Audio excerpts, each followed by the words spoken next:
काकभूषण जी गरुड़ जी से कहते हैं कि राम राज्य में दैहिक, दैविक और भौतिक ताप किसी को नहीं व्यापते। सब मनुष्य परस्पर प्रेम करते हैं और वेदों में बताई हुई नीति मर्यादा में तत्पर रहकर अपने अपने धर्म का पालन करते हैं। धर्म अपने चारों चरणों सत्य, सोच, दया और दान से जगत में परिपूर्ण हो रहा है। स्वप्न में भी कहीं पाप नहीं है। पुरुष और स्त्री अपनी राम भक्ति के परायण हैं और सभी परम गति मोक्ष के अधिकारी हैं। कोई छोटी अवस्था में मृत्यु नहीं होती, न किसी को कोई पीड़ा होती है। सभी के शरीर सुंदर और निरोग हैं। न कोई दरिद्र है, न दुखी है और न दीन ही है। न कोई मूर्ख है और न शुभ लक्षणों से हीन है।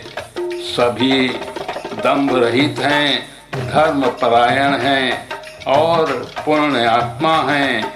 पुरुष और स्त्री सभी चतुर और गुणवान हैं। सभी गुणों का आदर करने वाले और पंडित हैं तथा सभी ज्ञानी हैं। सभी कृतज्ञ, दूसरों के किए हुए उपकार को पालने वाले हैं। कपट, चतुराई, धूर्तता किसी में नहीं है। राम राज नभ गेस सुनु, सचराचर जग माहि। काल कर्म स्वभाव गुण, कृत दुख काहुई नाही। काकभूषण जी कहते हैं, हे पक्षीराज गरुड़ जी, सुनिए, श्री राम के राज्य में जड़ चेतन सारे जगत में काल, कर्म, स्वभाव और गुणों से उत्पन्न हुए दुख किसी को भी नहीं होते, अर्थात इनके बंधन में कोई नहीं है। अयोध्या में श्री रघुनाथ जी 7 समुद्रों की मेखला कर धनी वाली पृथ्वी के एकमात्र राजा हैं, जिनके एक एक रोम में अनेकों ब्रह्मांड हैं। उनके लिए 7 द्वीपों की यह प्रभुता कुछ अधिक नहीं है, बल्कि प्रभु की इस महिमा को समझ लेने पर तो ये कहने में कि वे 7 समुद्रों से घिरी हुई सप्तद्वीपमयी पृथ्वी के एक कृष्ण सम्राट हैं, उनको बड़ी हीनता होती है। परंतु हे गरुड़ जी, जिन्होंने वो महिमा जान भी ली है, वे भी फिर इस लीला में बड़ा प्रेम मानते हैं, क्योंकि उस महिमा को भी जानने का फल यह लीला, इस लीला का अनुभव ही है। इंद्रियों का दमन करने वाले श्रेष्ठ मुनि ऐसा कहते हैं, राम राज्य की सुख संपत्ति का वर्णन शेष जी और सरस्वती जी भी नहीं कर सकते।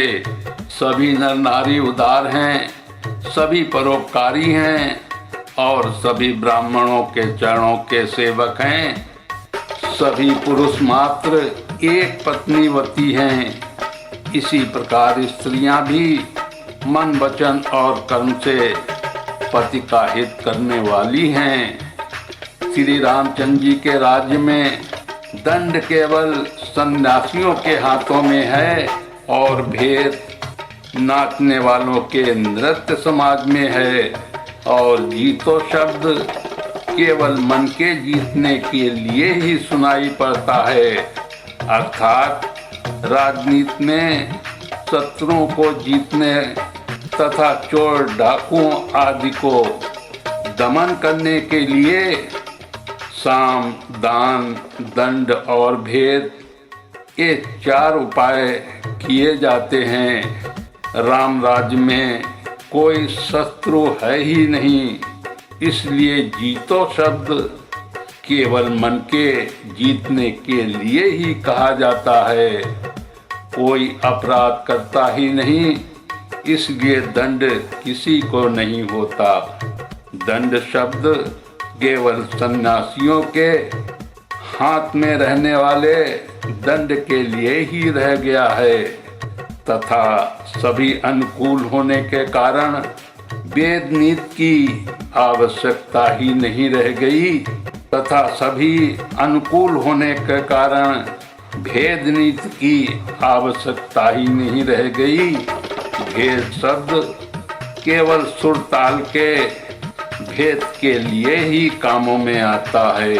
बोलिए श्री रामचंद्र की, हनुमान की।